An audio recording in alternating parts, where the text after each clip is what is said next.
Grandpa, what's wrong? Why are you limping? Oh, Jessica, Grandpa's just in a lot of pain. Why?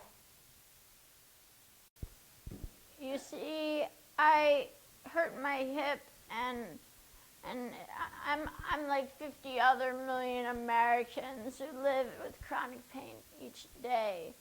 But the issue is that my medicine makes me dependent on this terrible stuff that ruins my kidneys and liver.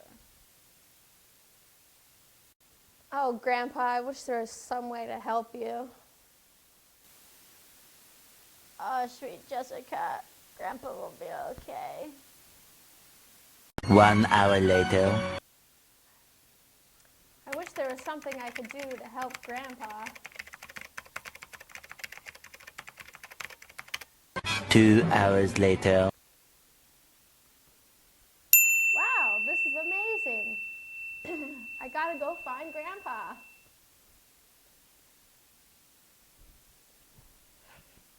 Look at me. 3 hours later. Basically, Grandpa, chili peppers have an active ingredient called capsaicin. In the 1990s, it was found that the protein receptor for capsaicin, which is called TRPV1, was found. This receptor acts as a gate into the cell. Scientists are looking for compounds that can close this gate, which would then ultimately block the pain signal for the cell. Drugs were developed, but they cause unwanted side effects or could not be taken orally. Okay, tell me more. As I said before, capsaicin has a receptor on all cells called the transient potential vanilloid 1, or TRPV1. TRPV1 residues on membranes of pain or heat-sensing neurons, and after eating chili peppers, you get that burning feeling. That is a result of capsaicin activating the TRPV1 protein in pain neurons. To study this, researchers used flaps of skins from laboratory mice that were heated in water baths with temperatures equal to or greater than 43 degrees Celsius. Heat is important because the human body starts to feel pain at or around 43 degrees Celsius or higher. Fluid from the heated skin was then applied to sensory neurons cultured from 2 sets of lab mice. One group had the gene for capsaicin deleted, and the other group of mice had unaltered genetic sequences. The wild type were sensitive to capsaicin, while the mice with the deleted genes were not sensitive to capsaicin. These were then used as the control.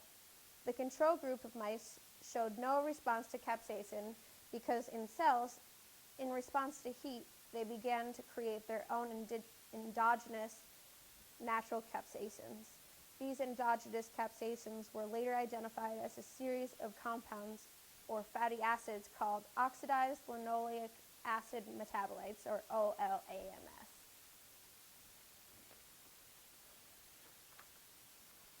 Linoleic acid is the most abundant fatty acid, or is one of the most abundant fatty acids in the human body. Conditions such as inflammation, low blood pressure, and other illnesses under conditions such as inflammation, low blood pressure, and other illnesses, linoleic acid is rapidly oxidized to form biologically active metabolites. Metabolites were seen in increased amounts in mouse skin biopsies, which were heated to greater than 43 degrees centigrade temperatures and are called 9 or 3-HODE, which stands for hydroxyoctadecadienoic acid.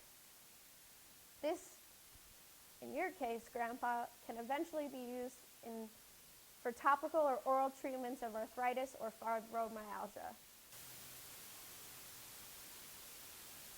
Oh, wow, that was a mouthful. You're so smart. You know, Grandpa has this cream right here. And, it says there's capsaicin in it.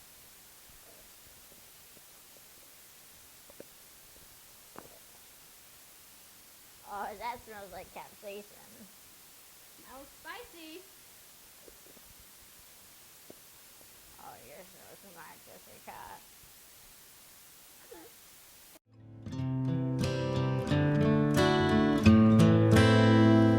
I hurt myself today